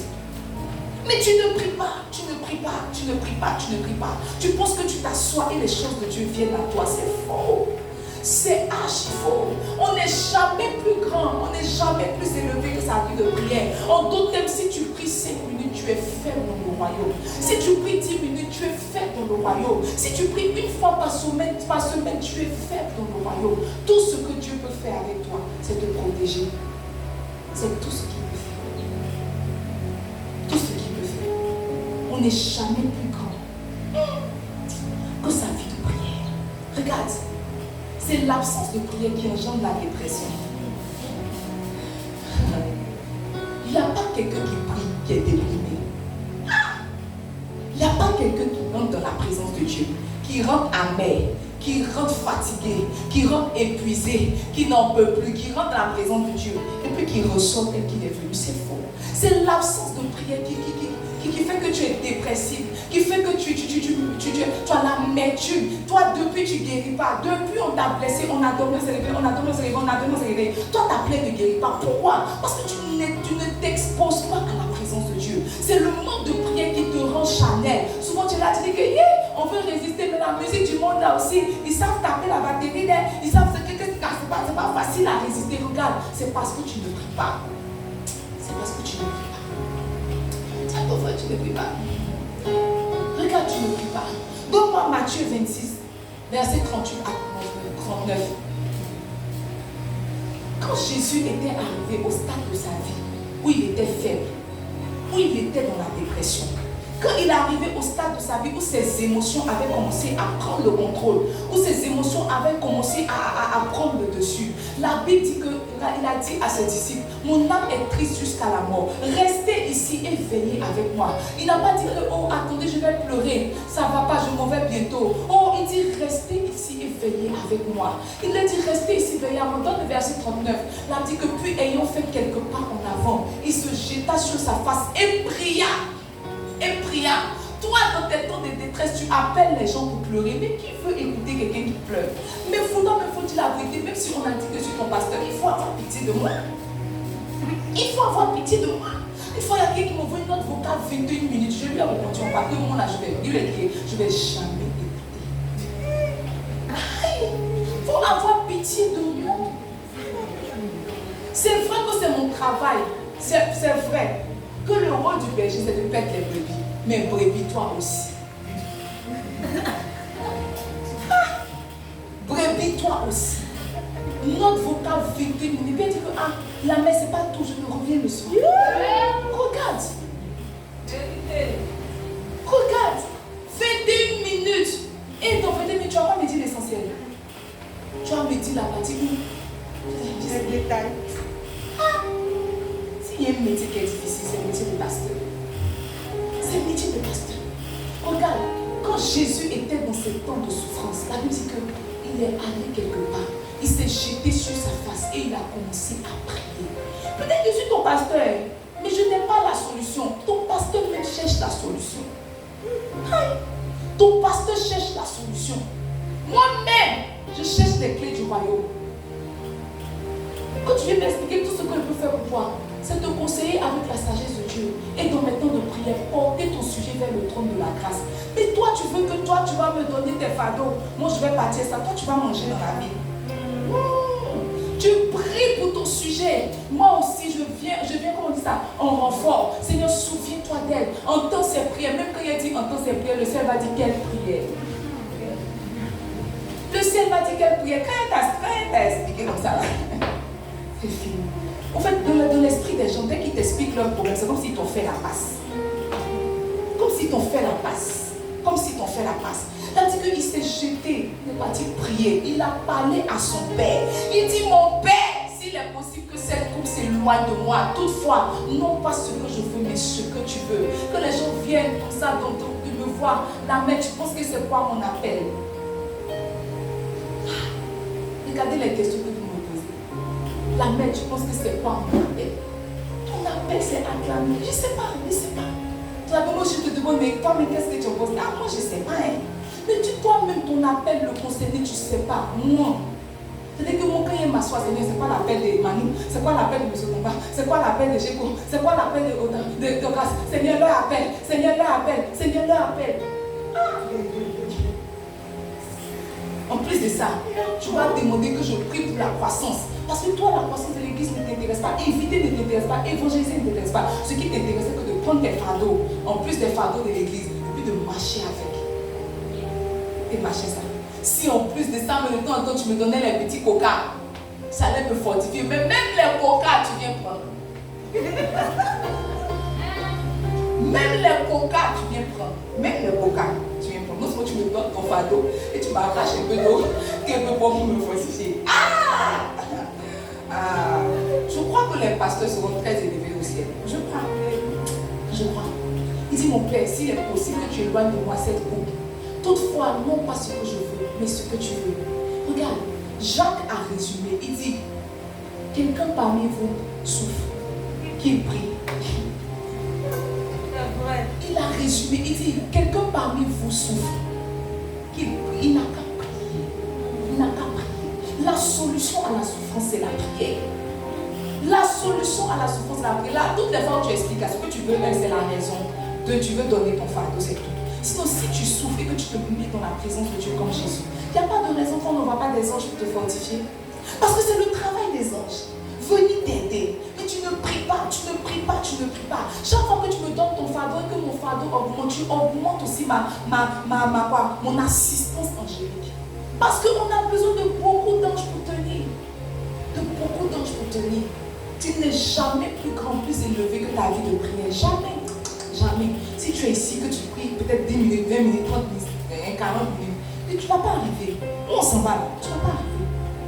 Tu ne vas pas arriver. Dis à ton frère, tu ne vas pas arriver. Tu ne vas pas arriver. Regarde. Quand Satan jette son dévolu sur quelqu'un, la première chose qu'il fait, il attaque sa vie de prière. Quand Satan veut te manger, la première chose qu'il fait, il attaque ta vie de prière. Il ne vient pas te manger tout court. Il vient d'abord attaquer ta vie de prière. Parce qu'il a conscience que si tu peux être en contact avec Dieu, tu n'as pas de problème. Si tu peux être en contact avec Dieu, tu n'as pas de problème. Mais il vient attaquer ta vie de prière. Il attaque ta vie de prière comment? Ça commence souvent par la distraction. La distraction.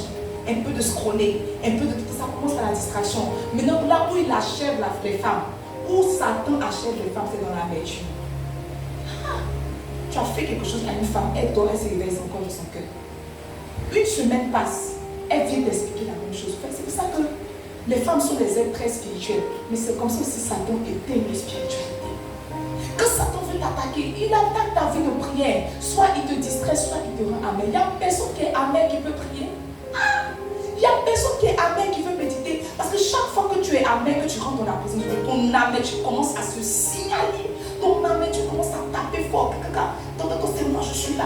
Ton âme, tu commences à remonter. Et tu pleures dans la présence de Dieu. Tu penses que c'est ça la prière. C'est pas. C'est pas la prière. Quand Satan veut t'attaquer, il te distrait. Un peu de Facebook, un peu d'amis. Pour le moment, peut-être que tu as dit que tu vas venir vers 18h pour prier. En même temps, c'est une amie qui est venue frapper à ton portail. Je veux juste te dire quelque chose. Quelque chose va te dire là. Tu ouvres tes yeux, il est 20h. Le temps va partir, il est 21h. Quand quelqu'un est arrivé 22h, il ne peut pas prier. Il ne peut pas prier. À moins qu'il ait résolu dans son cœur pour prier. Il ne peut pas prier. Il ne peut pas prier. C'est pas ton frère, la prière. La prière. Regarde. S'il y a une chose que j'ai appris au fil des temps, c'est que la fatigue même est un démon. Tu vas penser que Dieu dit que tout est un démon. Mais la fatigue là, c'est un démon. Il n'y a personne qui est fatigué, qui peut prier. Donc quand Satan t'attaque comme ça, il te donne un peu de fatigue. Que ce soit la fatigue émotionnelle, que ce soit la fatigue physique. Quand tu fais comme ça, tes os la font, tu déposes ton corps comme ça, tu matis. Regarde, toutes les fois où tu as voulu prier, soit la fatigue émotionnelle a fait surface, soit la fatigue physique a fait surface. Si tu ne te résous pas à prier, tu ne vas jamais prier. Tu ne vas jamais prier. Tu ne vas jamais prier. Maintenant, tu vois, laisse-moi chuter ici. On aura un bon mois de juillet. Le défi de la prière réside dans trois choses. Le défi de la prière réside dans trois choses. La durée, la constance et la consistance. La durée, la constance et la consistance. Quand on parle de prière, il y a trois défis à relever. La durée, la constance et la consistance. La durée, la constance et la consistance. Regarde, la constance fait allusion à la... Comment je vais dire? À la régularité. La constance fait allusion à la régularité. Il y a des personnes qui prient lundi. Mardi passe. Mercredi passe. Leur deuxième jour de prière, c'est jeudi. Vendredi passe. Samedi passe. Leur troisième jour de prière, c'est quand on est ici. Tu pries, mais tu ne pries pas régulièrement. C'est un défi. Jésus l'a dit que dans Luc 18, verset 1, Jésus leur adressa cette parole pour leur rappeler qu'il faut toujours prier. Qu'il faut toujours prier et ne point se relâcher. Jésus leur a adressé une parabole pour leur montrer qu'au fait, le défi de la prière, c'est de prier continuellement et tous les jours. Il dit qu'il faut toujours prier et ne point se relâcher. Généralement, ce que les chrétiens font, c'est qu'ils ont des bons temps de prière. Ils sont au feu, ils sont au feu, ils sont au feu. Puis à un moment, leur feu s'éteint. Et puis après, il faut encore s'activer. Jésus dit non. Le défi, c'est de toujours prier, ne point se relâcher. 1 Thessaloniciens 5, verset 17 nous dit quoi? Priez sans cesse. Priez sans cesse. Priez sans cesse. Tu ne peux pas prier de temps en temps. Ton frère, tu ne peux pas prier de temps en temps. Tu ne peux pas prier prier de temps en temps. Tu dois prier tous les jours et tu dois prier sans cesse. Tous les jours et sans cesse. Le second défi de la prière, n'est-ce pas, c'est la consistance. Quand on parle de consistance, on parle de qualité. Oh, beaucoup de personnes prient. Si je te demande que tu as dit que tu pries, si je te demande encore tu as dit que tu as prié hier, mais tu vois, l'un des défis de la prière aussi, c'est la qualité. C'est la qualité. Il dit, vous priez mal. Il dit, vous n'êtes pas exaucé. Pourquoi? Parce que vous priez mal. Donne-moi la portion d'écriture. C'est Jacques, non? Jacques 4, verset 3. Il dit, vous demandez, vous ne recevez pas. Parce que vous demandez mal. Vous demandez dans le but de satisfaire vos passions. En tant que Jacques est en train d'attirer votre attention sur le fait qu'on peut prier et mal prier. C'est que la prière même n'est pas le goal. C'est bien prier qui est le goal. On peut prier et mal prier. La plupart des personnes qui sont frustrées dans la prière se disent que Dieu n'entend pas mes prières. Dieu ne m'exauce pas. Dieu ne m'entend pas. Alors qu'ils prient, mais ils prient mal. Maintenant tu vois, regarde. Il dit vous priez dans le but de satisfaire vos besoins. Mal prier, c'est prier pour satisfaire ses besoins. Mal prier, c'est prier pour satisfaire ses besoins. En d'autres termes, chaque fois que tu rentres dans la présence de Dieu et que tu dis Seigneur, mais je n'ai pas à manger, Seigneur, je n'ai pas à boire, Seigneur, et mes enfants ne vont pas partir à l'école, Seigneur, la Bible, au fait, le ciel estime que tu pries mal parce que tu vois, avant d'envoyer Adam le 6e jour, Dieu avait déjà tout préparé. Tu es en train de dire à Dieu chaque fois que tu pries pour ces sujets-là qu'au fait il n'est pas un Dieu responsable, il n'est pas un Père responsable. Lui il voit tes besoins et il n'arrive pas à les combler. Prier mal, c'est prier pour satisfaire ses besoins. Regarde, la chose que Dieu nous a promis, c'est pouvoir à tous nos besoins, n'est-ce pas? Il dit, et mon Dieu pourvoira à tous vos besoins, selon son immense richesse. Donne-moi la portion d'écriture. Il dit, et mon Dieu pourvoira à tous vos besoins. Philippiens 4, verset 19. À tous vos besoins, selon sa richesse, avec gloire en Jésus-Christ. En d'autres termes, s'il y a quelque chose dans ta vie qui n'est pas pourvu, ça veut dire que la chose n'a pas encore atteint le stade de besoin. Une fois que ça devient un besoin, Dieu se positionne pour le combler. Si tu pleures pour le mariage et que depuis tu ne te maries pas, Dieu estime que ce n'est pas encore un besoin pour toi. Alors tu pries mal. Il dit, vous priez dans le but de satisfaire vos émotions, de satisfaire vos chairs. On peut prier, on peut mal prier. Le défi de la prière, réside dans quoi? La constance. Dans la consistance, dans la qualité. Avoir des temps de qualité avec Dieu. Avoir des temps de qualité avec Dieu. Avoir des temps de qualité avec Dieu. Le troisième défi de la prière réside dans la durée. Réside dans la durée. Dis à ton frère la durée. Dis-lui la durée. Regarde, je ne sais pas qui t'a blagué. Parce qu'il y a des gens qui disent que l'essentiel c'est que Dieu regarde nos cœurs. C'est pas ça. Dieu même voit que j'ai prié. Et c'est prier 5 minutes, c'est pas prier. Prier 5 minutes, c'est prier. Mais tu vois, quelqu'un qui prie 5 minutes et puis quelqu'un qui prie 1 heure ne peuvent pas avoir le même gabarit dans le ciel. Ils ne peuvent pas avoir le même résultat. Quelqu'un qui a une BTS et puis quelqu'un qui a une master ne peuvent pas être payés pareillement. Tu t'es arrêté au CEP, l'autre a continué jusqu'à maîtrise, soutenance. Tu ne peux pas te dire que comme vous êtes chrétien, Dieu doit vous peser de la même manière. 2 médecins vont aller à l'école. C'est celui qui va faire une spécialité qui sera le mieux payé. Prier 5 minutes et puis prier 1 heure ne peuvent pas produire les mêmes résultats. Maintenant, laisse-moi te démontrer. La Bible dit que Jésus, dans ces temps de souffrance, quand il était dans son agonie, il a dit à ses disciples, venez avec moi. N'est-ce pas? Venez, mon âme est triste jusqu'à la mort. Il pensait que quand il partait, c'était pour soutenir Jésus, mais il partait prier pour eux-mêmes. Jésus n'a pas dit, venez prier pour moi. Il dit, venez, allons prier. Peut-être que moi, je vais prier pour ma coupe, mais vous aussi, vous avez une coupe à boire. Vous aussi, vous avez une coupe à boire. Donne-moi la portion d'écriture, n'est-ce pas? Donne-moi Matthieu 26, je veux qu'on lise, verset 40 à 44. Il a dit, mon âme est triste jusqu'à la mort, restez ici, veillez avec moi. Verset 39. Puis ayant fait quelque part en avant, il se jeta sur sa face, pria ainsi. Mon Père, s'il est possible que cette coupe s'éloigne de moi, toutefois, non pas ce que je veux, mais ce que tu veux. Verset 40. Et il vint vers les disciples qu'il trouva endormis. Et il dit à Pierre, vous n'avez donc pu veiller 1 heure avec moi. Allons. Veillez et priez afin que vous ne tombiez pas dans la tentation. L'esprit est bien disposé, mais la chair est faible. Verset 42. Il s'éloigna une seconde fois et pria ainsi. Mon Père, s'il n'est pas possible que cette coupe s'éloigne de moi sans que je la boive, que ta volonté soit faite. Verset 43. Il revint et les trouva encore endormis, car leurs yeux étaient apaisantis. Verset 44. Toi que souvent tes yeux sont apaisantis, tu dois dire non, il ne dort pas. Il les quitta et s'éloignant. Il pria pour la 3e fois, répétant les mêmes paroles. En d'autres termes, pour faire face à sa coupe, Jésus a dû prier 3 heures. Jésus a dû prier 3 heures. Jésus s'attendait qu'eux aussi ils prient 3 heures, n'est-ce pas? Maintenant regarde, quand ils sont venus attraper Jésus, Jésus était prêt à aller affronter la croix. Eux, qu'est-ce qui s'est passé? Ils se sont dispersés, ils ont fui.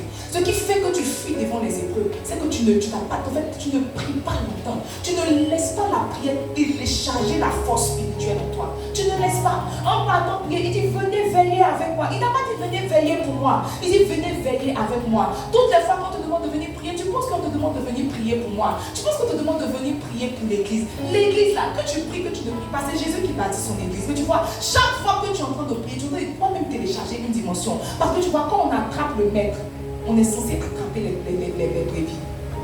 Quand ils ont vu ça, ils ont fui. La Bible dit que Pierre a régné Jésus. Pierre a régné Jésus. Tu régnes très souvent Jésus. Pourquoi? Parce que tu ne pries pas. Tu ne pries pas. Il faut dire à ton frère, priez longtemps.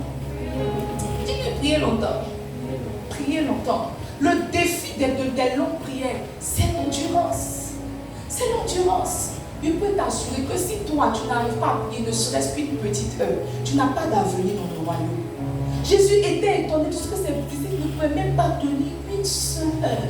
Une seule heure, 60 minutes. Tu peux regarder Nobel à 60 minutes. Tu peux regarder, on s'est dit, ouais, 60 minutes. Tu peux scroller sur Facebook 60 minutes. Mais quand il s'agit de prière, quand tu arrives à la 2e minute, tu sens tes forces te lâcher. Et tu n'insistes pas. Tu dis que, oh Seigneur, toi qui entends les cœurs, la Bible dit que tu sondes les cœurs et les reins. Toi, ton travail, c'est sonder les cœurs et les reins. Et Jésus, quand tu sondes mon cœur, quand tu sondes mes reins, tu sais. Oh, tu sais combien de fois je t'aime. Toi, seul, tu sais. Oui, c'est lui seul qui sait. Combien de fois tu l'aimes. Tu sais que je t'aime. Tu vois, le défi de la prière, c'est l'endurance. C'est l'endurance. La prière, c'est comme quelqu'un, un nouveau sportif qui va à la salle de sport. Quand j'étais jeune et que je voulais me jouer les chocos, tu vois, quand tu commences à travailler un peu, que tu vois tes camarades faire, tu peux faire. J'ai payé mes habits de sport. Si la maman vient vous donner dimanche prochain, parce qu'il ne va pas répondre. Mon mari m'a dit s'inscrit à la salle de sport. On a payé nos équipements. Partez faire le sport. Quand on a fait le sport le premier jour, la machine, on courait. Tu vois, c'est choco. Mais tu mets tes écouteurs, tu cours, un peu d'adoration, tu soulèves un peu de poids, un peu d'abdos, tout. Quand j'ai dormi, je me suis réveillée.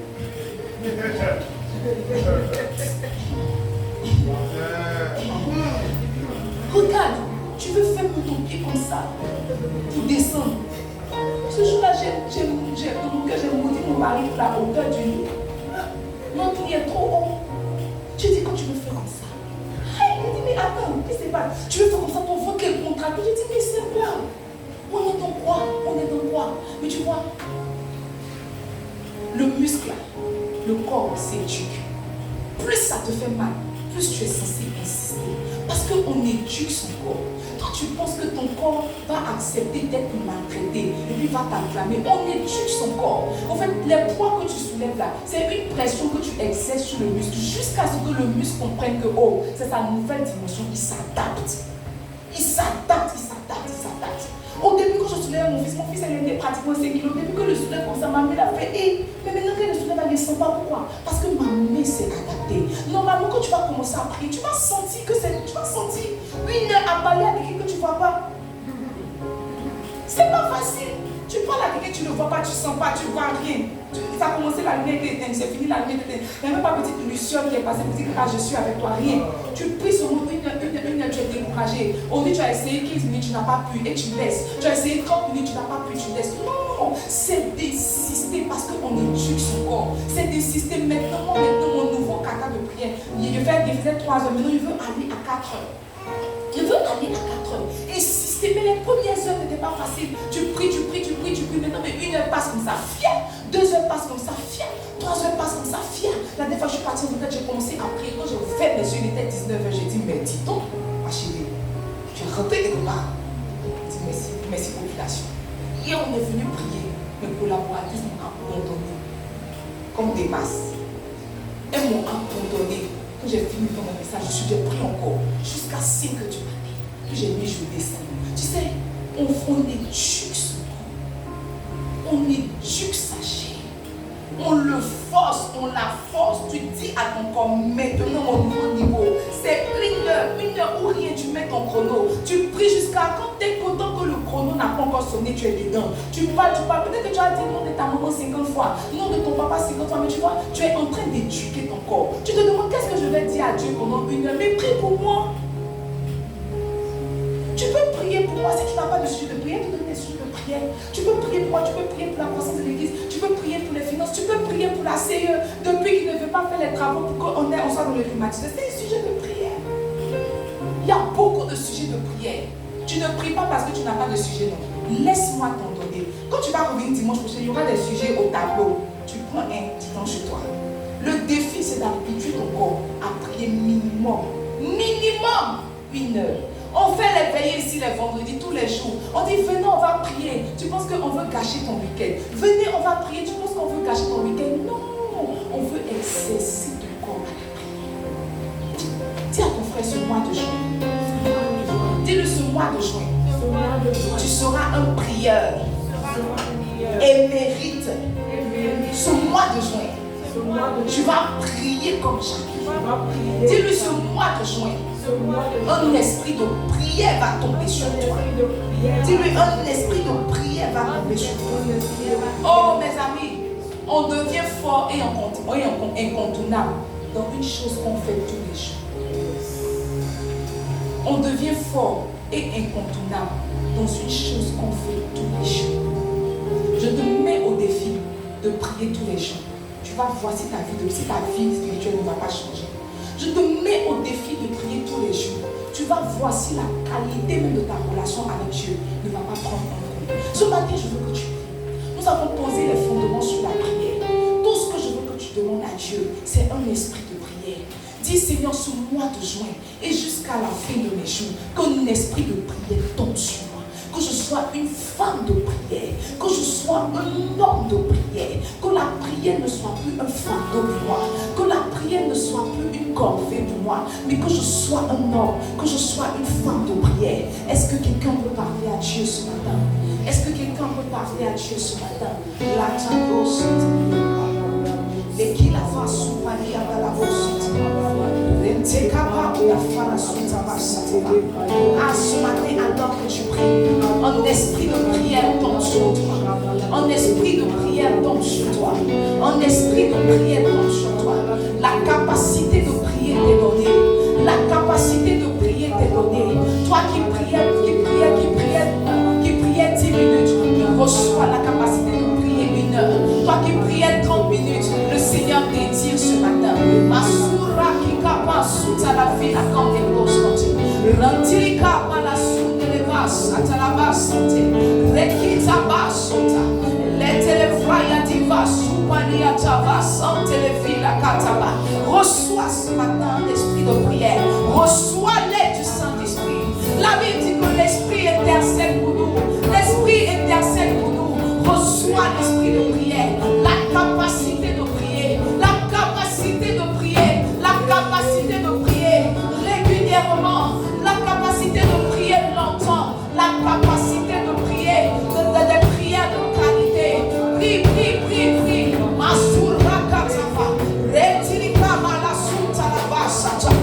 Rekiba sutava. Elia la basopagada.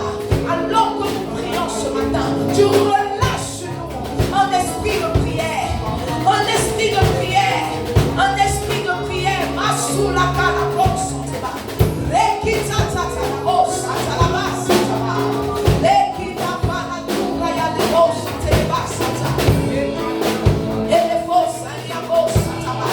Ce genre de thème est une invitation à l'intimité. Alors que nous serons en train de prier, alors que nous serons en train de grandir dans notre vie de prière,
faut toujours prier. Ce matin, tu reçois la capacité de toujours prier, de toujours prier, de toujours prier, de toujours prier. Pardon, Raya, Deva, Satama. Les petits blessés, les alabos, les vas, Satama. L'eau, c'est les beaux, Satama. Je veux prier, toujours prier.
Prie le Seigneur. Prie le Seigneur. Prie le Seigneur ce matin. Dis Seigneur, assassine-moi dans ta présence. Je veux prier. Je veux prier. Je veux prier. Je veux prier. Je veux prier. Je veux prier. Je veux être une femme de prière. Un homme de prière. Je veux télécharger ma nature divine. Est-ce que tu veux prier? Est-ce que tu veux prier?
Je le vois te remplir ce matin.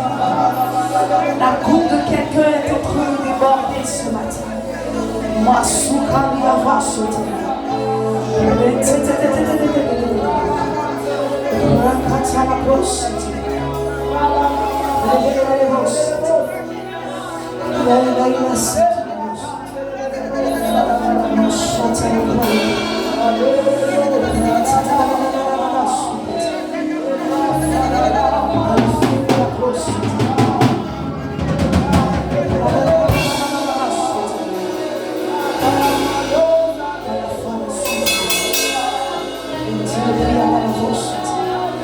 Vous savez, ce qui permet à un homme de prier longtemps, c'est le baptême du Saint-Esprit. Si tu es ici, que tu n'es pas baptisé du Saint-Esprit et que tu veux parler en langue, viens que je prie pour toi. Si tu es ici, que tu ne parles pas en langue et que c'est ta volonté, c'est ton désir de parler en langue, viens devant, je vais prier pour toi. Tu seras baptisé du Saint-Esprit et ta vie de prière va shifter. Si tu ne parles pas en langue, avance-toi. Je vais prier pour toi.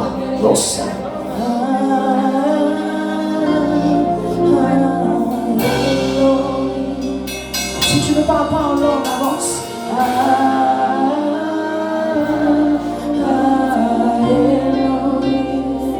Viens que je prie pour toi. La grâce est disponible ce matin. Viens que je prie pour toi, la grâce est disponible ce matin.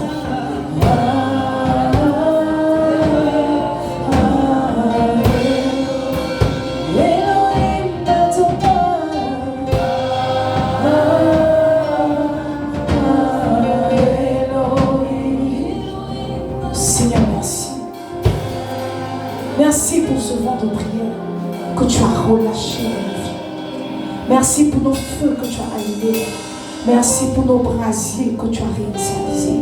Seigneur, merci parce que nous sortons de ce moment activés, Seigneur, embrasés et prêts à prier comme jamais. Que cet esprit ne nous quitte pas. Que cet esprit ne nous lâche pas, Seigneur. Que nous puissions entretenir cette flamme. Merci parce que tu nous pousses à la prière. Seigneur, tu nous contrais à la prière. Merci de nous faire prier chaque jour. Merci de nous faire avoir des temps de qualité. Merci de nous faire durer, demeurer dans ta présence. Merci parce que tu le fais. Merci pour ce vent nouveau. Dans le nom de Jésus-Christ de Nazareth, nous avons prié. Nous disons tous Amen. Amen. Alléluia. Est-ce que tu peux acclamer le Seigneur?